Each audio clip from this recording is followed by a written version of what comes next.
saja. Ini kan saya nggak bisa Bapak bilang bakal berhenti, nggak bisa. Saya punya prinsip, Bapak punya prinsip, kita semua hidup dengan prinsip. Ya udah, ini aja Pak. Nanti sesuaikan mungkin kita udah tahu Pak, ada panggilan itu. Nah makanya sebenarnya saya udah bilang, saya datang ke Polda Jabar. Kalau saya bukan warga negara yang baik Pak, saya udah pergi, saya udah kabur, saya udah lari. Ini enggak, saya laki-laki. Ya, saya terhormat Pak. Oh iya, setiap ada masalah pasti saya hadapi. Ya, mungkin ada asap, kalau nggak ada api. Bapak bisa menjaga kalimat. Saya menjaga kalimat saya. Menurut Bapak, Lah enggak, ini tapi gini Pak, sekarang saya tanya, urusannya ada apa? saya nyampe pesan. Pesan Saya dari tidak siapa? berharap Pesan dari siapa? saya selaku penguasa wilayah. Pesan dari siapa? Bapak kalau datang ke sini dengan baik, kami akan sambut dengan baik, Pak. Ya, karena Kami Bapak rakyat, sudah TNI terlanjur lahir dari rakyat. Kami menyampaikan rakyat, yang tidak baik, Pak. TNI lahir dari rakyat.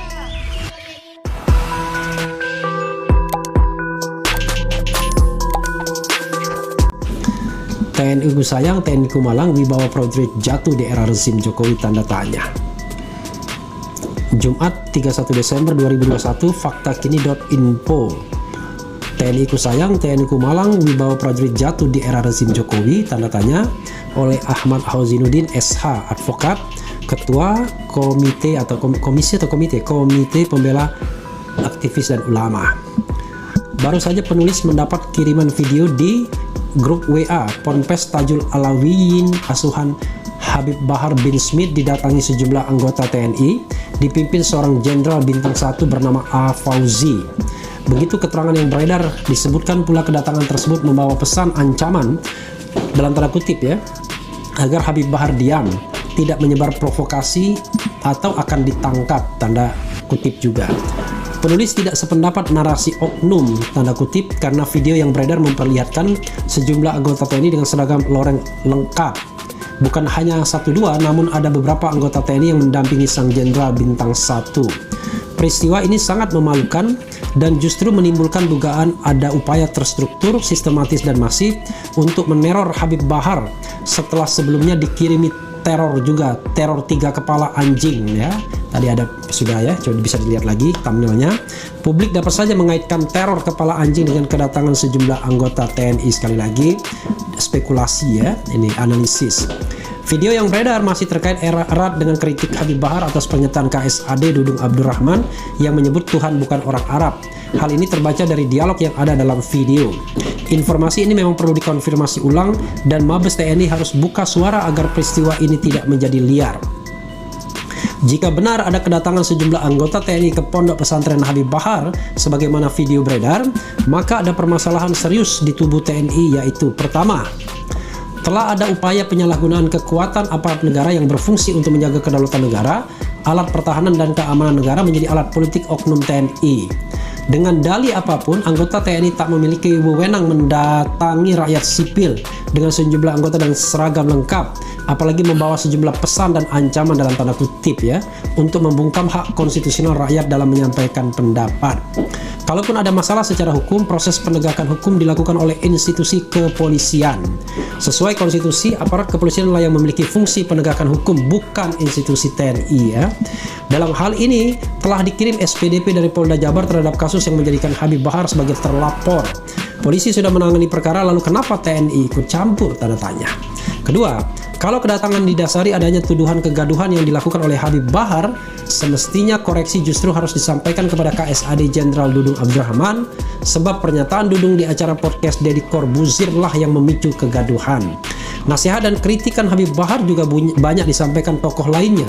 Semestinya KSAD Dudung tidak bicara sesuatu yang bukan kompetensinya, apalagi dalam forum tak resmi dalam podcast Deddy Corbuzier.